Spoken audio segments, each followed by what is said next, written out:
Rise and shine.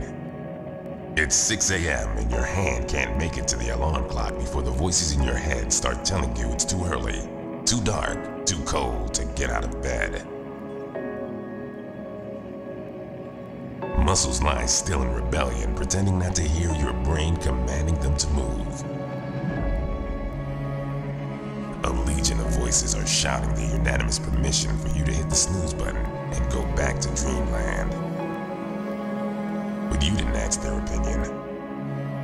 Your heart beats with a compassion for others, but in the back of your mind there is always a question, a hesitation, but you won't let it stop you. The voice you've chosen to listen to is one of defiance, a voice that convicts you, pulling you towards impact you were meant to make. So sit up, put your feet on the floor, and don't look back, because we've got work to do. But what is each day but a series of conflicts between the right way and the easy way? Thousands of roads stretch out before you like a spider's web, each one promising the path of least resistance. But you know, it's not about the rational, it's about the irrational. So it's time. Rise up.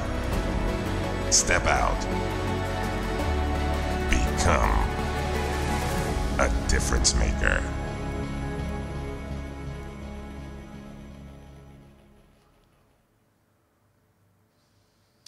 Well, welcome to our series called Difference Maker.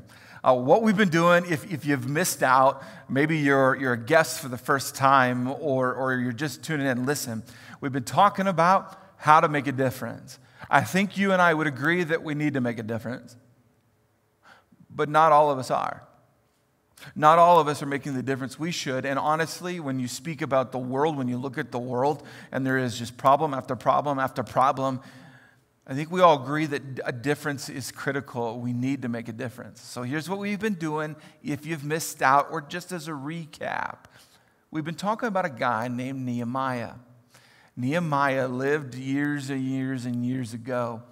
But his life, what happened in his life was huge. He made a difference. So why not look at how someone else making a difference, how they did it, what they learned, how they processed it. Why not look at their life and be like, okay, let's copy or at least learn from them. Here's Nehemiah. He worked for a king, and he worked for a king pretty closely. He was the cupbearer. He tested the wine and even some of the food. He made sure the king wasn't being poisoned. Well, he gets news, Nehemiah does, that his homeland, not where he was living with the king, his homeland was living in disgrace, in major trouble. And all of a sudden his heart is broken that his people, his family, his friends are living in caves full of shame. So he asks permission from the king. He gets together this whole entire moment and season where he says, I'm going to go make a difference, and he goes and tries to make a difference. In fact, let me summarize all that we've talked about in the whole series. Here's the three main things so far. Nehemiah had a why. He got the news about his people. And he went from a why of being the king's wine, making sure it was safe, to saving his people, helping his people, rebuilding a wall so they could be protected and so they could thrive in life. He got a why. Nehemiah had a why. We've talked about that in the series. And Nehemiah put a plan together. He didn't just emotionally be like, I'm really stirred, I'm affected by this, I'm going to do whatever I feel. He created a plan that involved lots of people and resources. And what we learned in the most recent weekend, Nehemiah had opposition. It wasn't just like easy and, oh, he created all this. Oh, he had a king helping him. Must be nice to have a king help. No, when he went to rebuild the wall, to make a difference, to help his people get actually locked into a life of thriving, he had opposition. So he has this why, this plan, and opposition. Well, what happened? Well, the story of Nehemiah told to us in the Bible tells us exactly what happened. They did it. They rebuilt the wall. Let me just show you, because this is significant. So on October 2nd, the wall was finished. No longer is it simply just a broken heart or just a plan. No longer is it trudging through the trenches of opposition. The wall was finished just 52 days after we had begun. 52 days. That's what a good plan and resources and people and being all about this, what needed to happen, the difference being made. It's 52 days. I mean, think about it. Just think about it in your own life. Any day that you realize something that you planned to do, you did it, it worked, it's awesome. Just think about what you do. Frankly, you'd celebrate. The book of Nehemiah doesn't just talk about problems. It talks about when the people, after 52 days of building a wall, they partied. They partied, had a great time. Now here's what's cool. This is neat. I want to show this to you. So, how they partied, how they celebrated, what they did after they made their difference is very significant and critical for you and I, because many times we just make a difference and we stop. Well, we can learn from Nehemiah what to do. Let me show you how they unfolded. They did it. I just want to show you the verses. This is all in the Bible. So on October 8th, Ezra the priest brought the book of the law before the assembly, which included the men and women and all the children old enough to understand. He faced the square just inside the water gate from early morning until noon for about 6 hours, and read aloud to everyone who could understand. All the people listened to the book of the law. So they've gathered to hear the Bible. That's how they're celebrating. I don't know if you find it fascinating. Perhaps when you go to have a party, when you go to have this is going to be amazing, this is going to be awesome, and you plan the party. I want you to think about how you would plan the party. You just made a difference. You locked it in. Well, they just spent 6 hours listening to the Bible.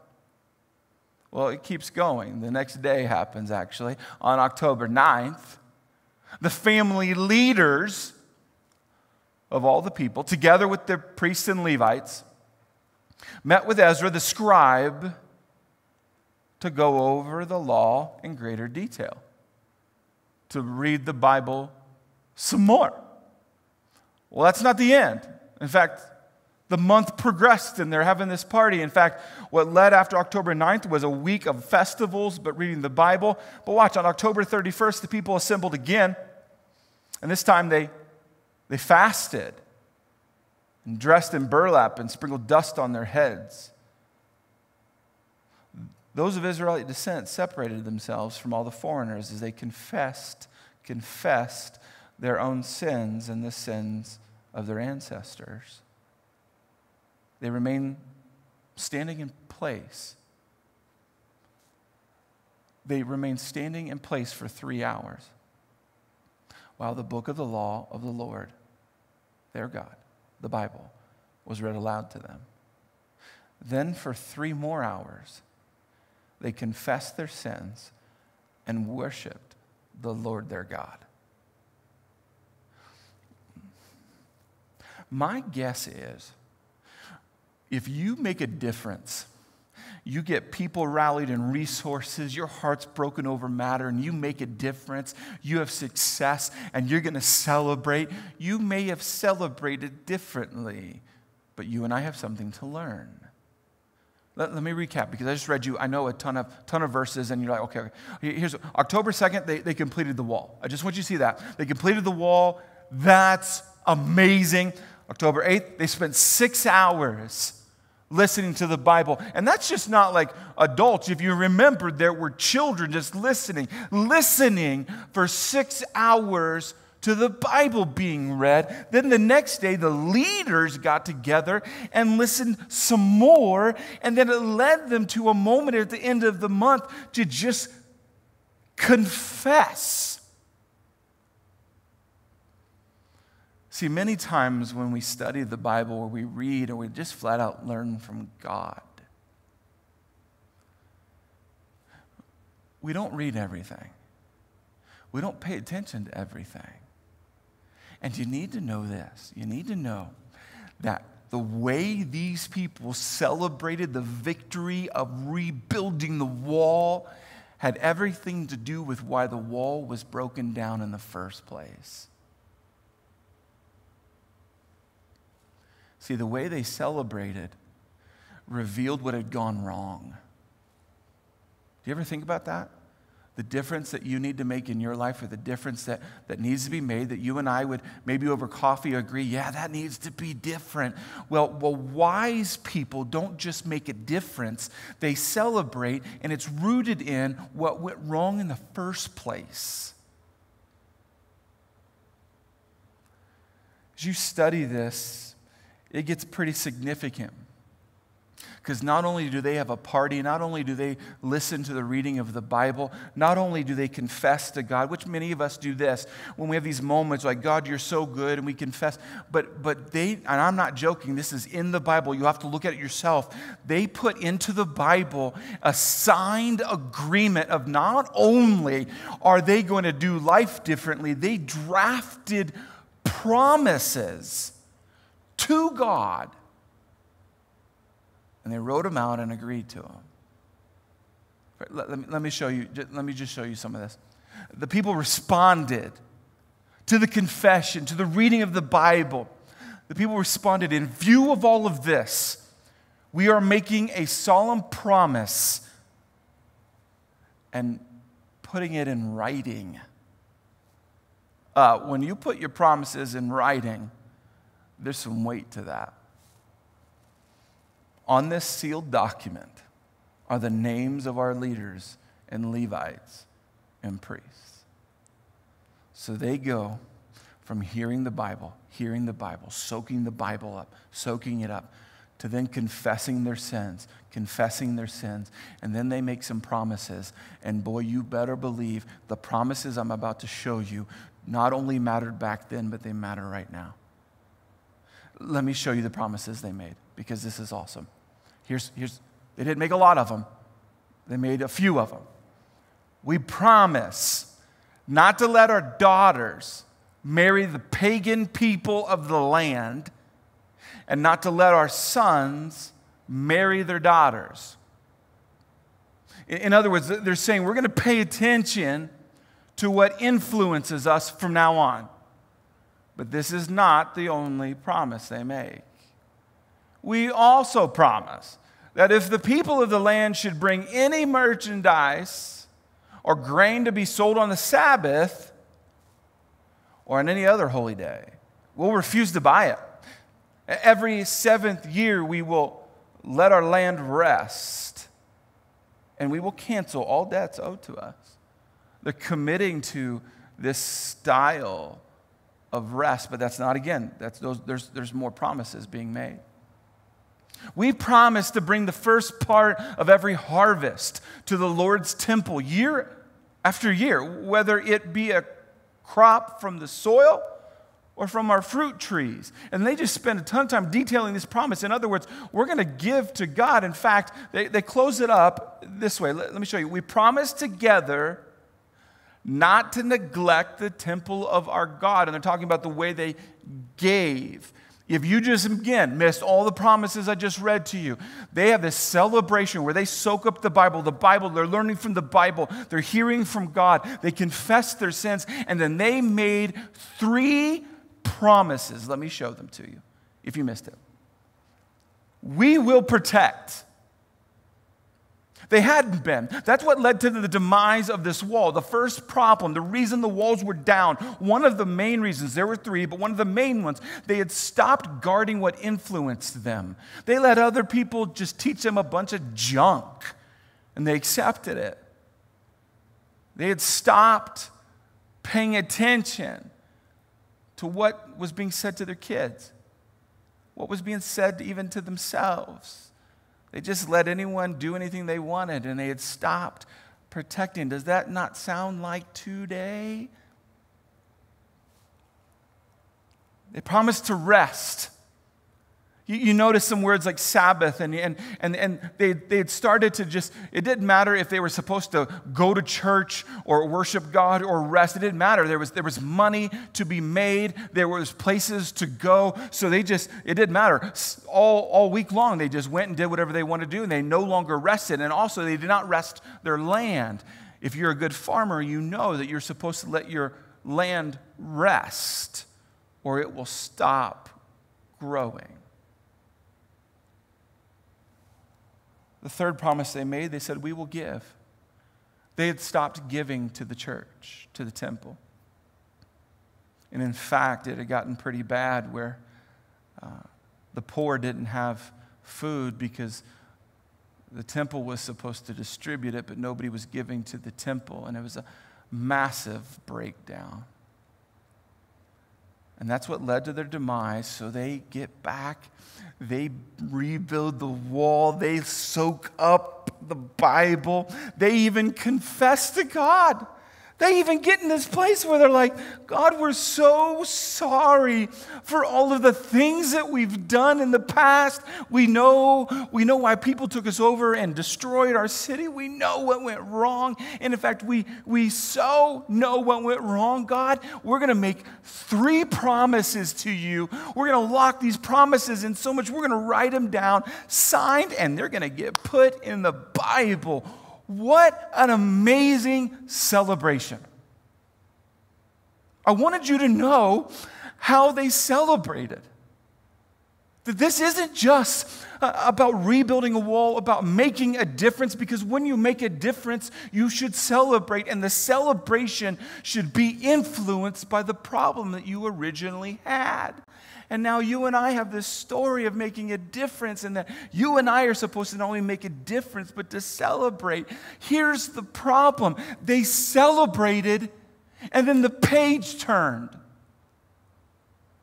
They celebrated how God had helped them. They rebuilt the wall. They're getting their lives back. No longer do they have to live scared or ashamed and disgraced and in trouble. And all of a sudden, life is so good that they make promises to God, the page turns. And they don't honor their promises. It's fascinating to me the amount of times that I've heard the book of Nehemiah or Nehemiah's story get preached, and we stop when the wall gets rebuilt, but that's not the end of the story. They celebrated. Oh, did they celebrate? And then they broke their promises. Just so you know, I'm not making this up. Let me show you. Nehemiah comes back after being away. I also discovered that the Levites had not been given their prescribed portions of food. If you're new to the Bible, who are the Levites? Well, they ran the temple. That when you would go give to the church, to the temple, you'd hand it over to the Levites. I also just discovered the Levites had not been given their prescribed portions of food, so they and the singers who were to conduct the worship services had all returned to work their fields.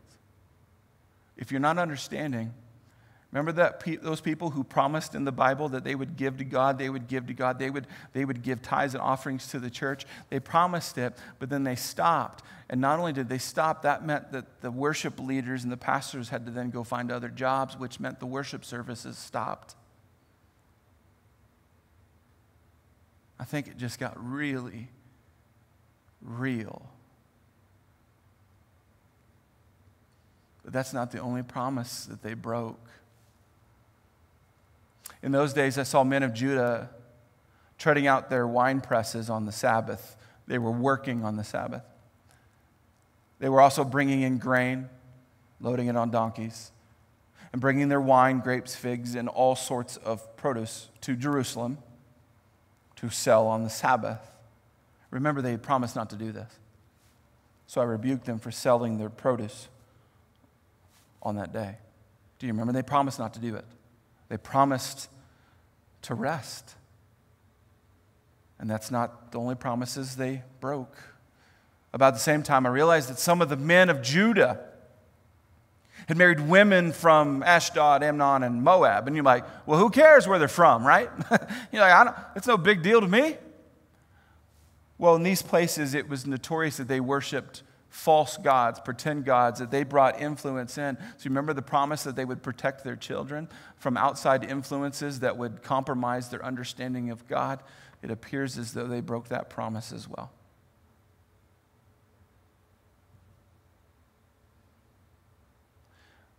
How quickly we move from celebrating this incredible moment where they listen and soak up words from God. They confess to God their sins. They draft a document and sign it with promises. We're never going to let this bad thing happen again, God. And then they did. The best way I think I can example this is throughout this series we've talked about this lantern. Essentially, instead of the Israelites getting their new town back and maybe their fire increasing, right?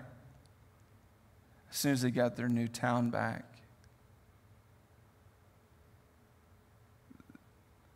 their fire went way down. If you don't understand what this means for you and I, let me bring you back to the core verse, core passage of this entire series. You are the light of the world. If you're a Christian, you're like, yeah, you're right, David. You are the light of the world.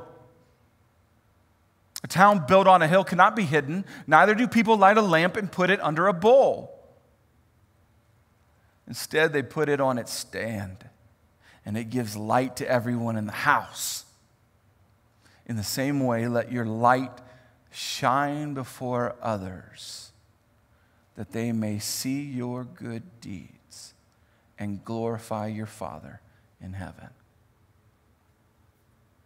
See, there are many of us right now that I am convinced that we wanted to make a difference. We tried to make a difference. Maybe you participated in Love Week somehow, or maybe it's some other instance where you said, I'm going to make a difference. You were part of the difference, and you're like, yes, I did this. This is a part of my resume. I made a difference.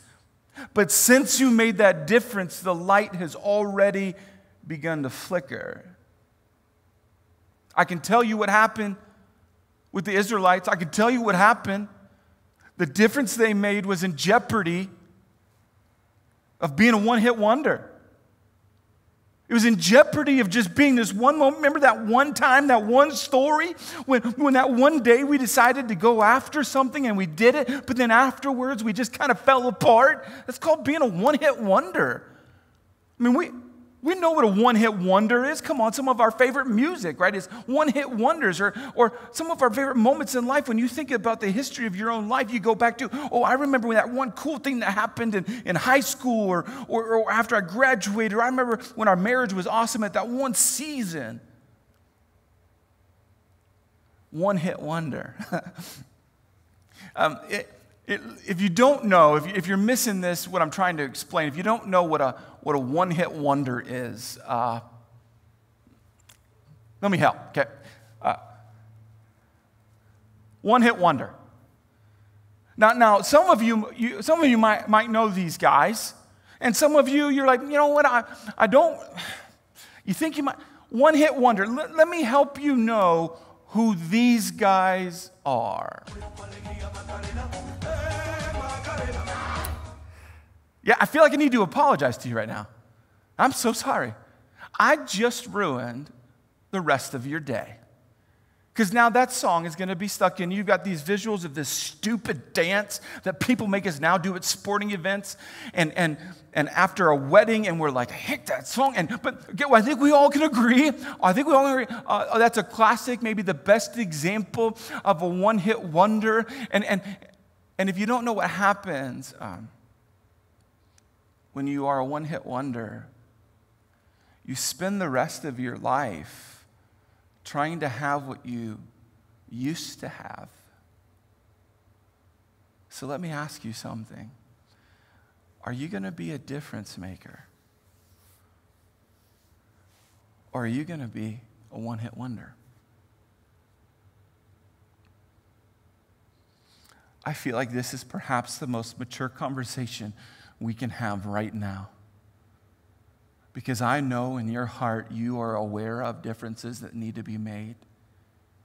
Perhaps the difference is as close to home as your marriage or one of your relationships with a kid, or maybe it's at work or school, I don't know. But what are you going to be? I don't think you want to be a one-hit wonder. And in fact, if you don't, if maybe I'm being too analytical. Let me show you. Let me show you what I mean, and I think that'll help us get somewhere. Here's my interpretation of the difference between a difference maker and a one-hit wonder. A difference maker is all about the mission. Each day is about the mission. Let's go about the mission. One-hit wonder is all about the emotion. What am I feeling? Some days we wake up and we don't feel what we want to feel. The moments are tons of emotions in it. I want you to see the difference. A difference maker is willing to sacrifice today. Is one like not to delay or wait or be like maybe win or this or that. Or that's what a one-hit wonder does. A one-hit wonder procrastinates. There's always, more can be done tomorrow, next week, when I have a better job, when I have a better opportunity, when I'm married, a one-hit wonder is going to procrastinate. The most succinct way I can say this is a difference maker is faithful. A one-hit wonder is simply just a fad.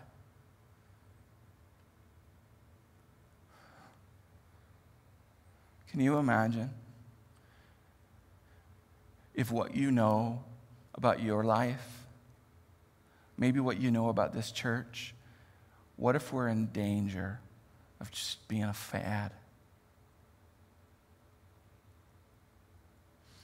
I want you to revisit this. Revisit what I talked to you about. You remember those promises? Remember those promises that those people made? Remember those promises that were like, hey, we mean this so much, we're going to write it down and have the priests, the Levites, the leaders, they're going to sign this because we mean it so much. Remember those promises? See, if you and I don't want to be a one-hit wonder, we have to go after the promises we're making. And let me teach you about this. The power of a promise is not in my words. It's in my faithfulness. Come on. Right now, that probably just stirred up a little bit in your heart where you've had people promise things with words, but they didn't honor them.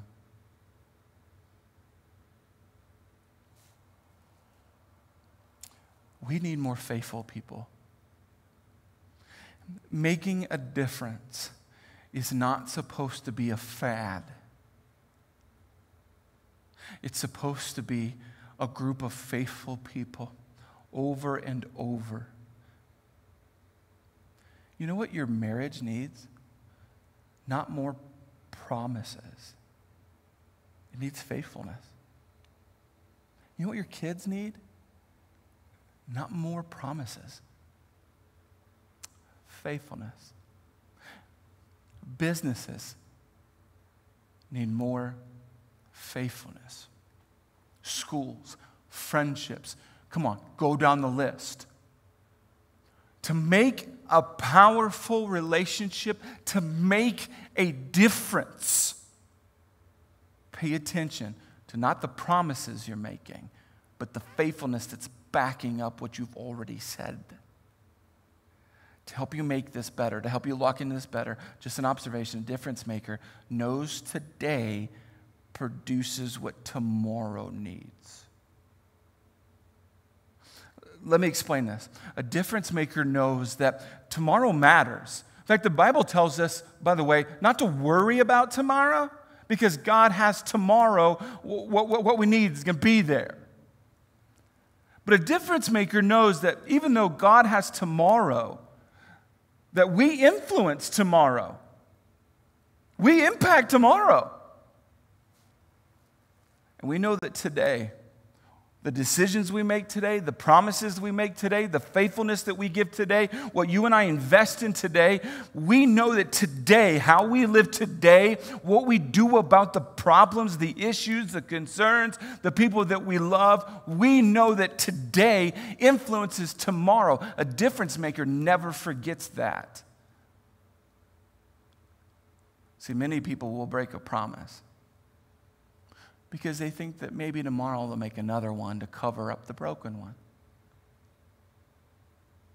And if you and I want to be faithful people, which I believe that we do, if we want to make a difference maker, not just a fad, but if we want to actually make a true lasting difference, then I think we need to learn how to be faithful. And I think perhaps one of the best examples of faithfulness is the anchor. Let me give you some church history. If you go back to the time Jesus died, Christians began to grow. Christians, in fact, let me show you this. Let me just show you what Christians began to do, because this is significant. Christianity began to grow so much that they created symbols for Christianity. Just think about it. You join a team has a logo, right? Well, Christians began to grow, the amount of Christians, but they were persecuted. So instead of a symbol of a cross, you're like, oh, no. This was their symbol. It's an anchor. And for about 350 years after the death of Jesus, the Christian symbol was not the cross. The original symbol was the anchor. Now, there's reasons to this. But if you would be willing to listen to this, perhaps the answer to you making a difference is not a problem with what your heart's broken over or your plan, and you're willing to face opposition. It's you're not faithful. But if you're willing to be faithful, you're willing to have a conversation about anchors. Here's why the Christians saw the anchor as like their symbol.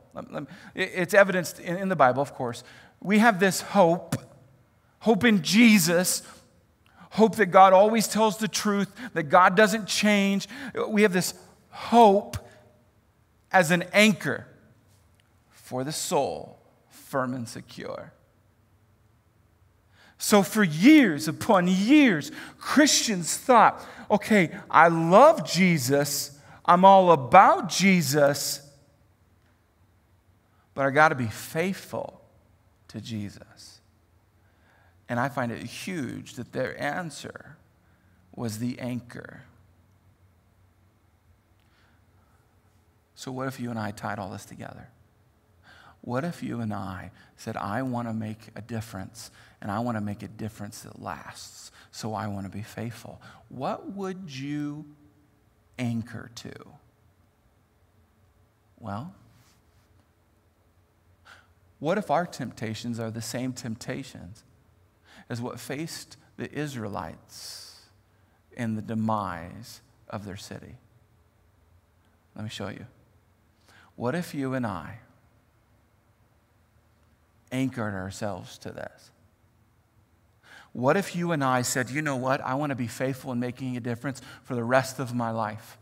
What if you and I were to say, I want to make sure that the winds of culture, the waves of society, that all the pressures on life don't just make me go all over the place. How do I make sure that I don't lose my soul in this place? How do I make sure that the difference I make sticks and stands? How do I do this? Well, based on the sins of other people, what if you and I are not immune to those sins? What if you and I made a commitment, and we made a commitment today to anchor to some things? To one, protect. Protect what influences us and our friends and our kids and our coworkers. What if you and I anchored, you know what? I'm going to make sure that there are good influences coming into my life and the lives of the people I care about. and you anchor down to the right influences? What if you and I anchor down to committed, we're going to rest more often? We're having a whole sermon coming up all about how to rest, how to Sabbath. But what if today you made the commitment that you would be willing, in order to make a difference long term, you'd be willing to rest short term? And what if you and I would put an anchor down on our giving?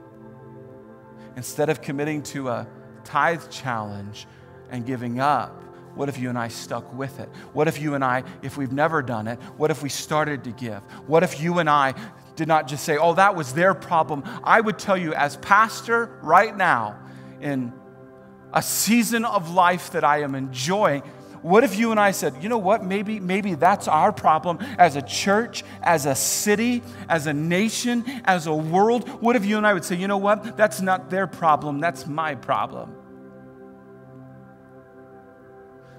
What if we anchored ourselves in healthy ways? Well, I'll tell you what happens. We not only make a difference, we make a difference that lasts. And then we have an opportunity to make another difference, and another difference, and another difference. But you gotta anchor down to the right things. Let me pray for you.